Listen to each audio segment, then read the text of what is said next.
Hey guys, it's Anna. Welcome back to another video. Today I am here walking to the airport of Miami International, and I'm gonna be going ahead and heading out to Costa Rica, and I thought I'd take you guys with me.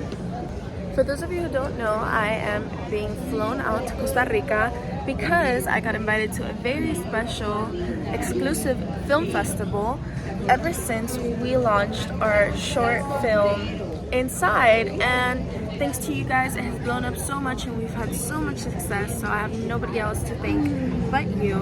And I also figured that while I'm here and I'm giving you guys kind of like what I do in a day of traveling, I'm also going to be answering some very common questions.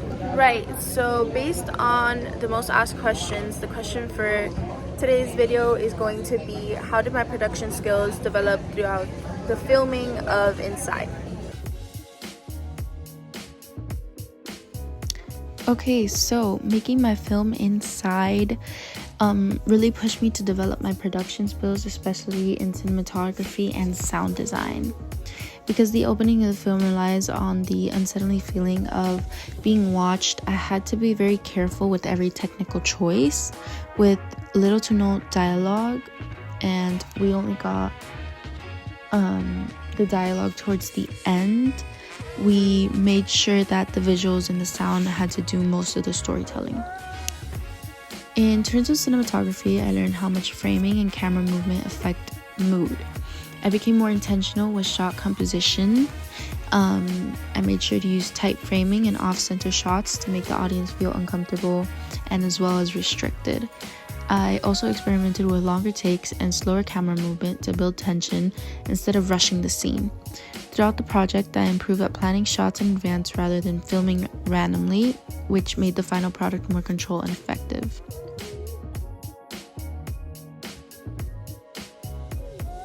Sound design was another area where my skills grew significantly.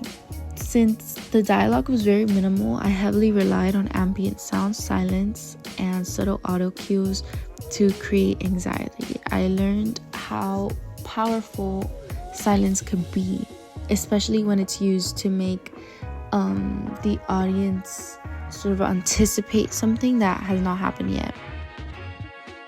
Small sounds like footsteps, breathing, or even background noises become tools that suggest a presence without having to show it. Overall, this project helped me understand how technical elements work together to create emotion. By the end of this project, I felt way more confident using cinematography and sound design intentionally rather than just technical requirements to shape my experience and the audience experience and to be able to support the film's message.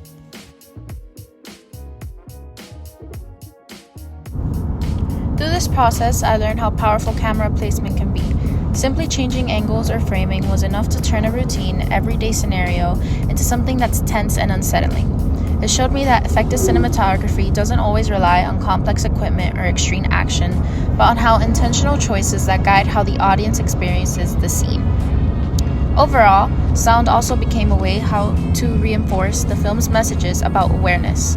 The audience doesn't just see something that is wrong, they feel it through these small, unsettling noises while watching.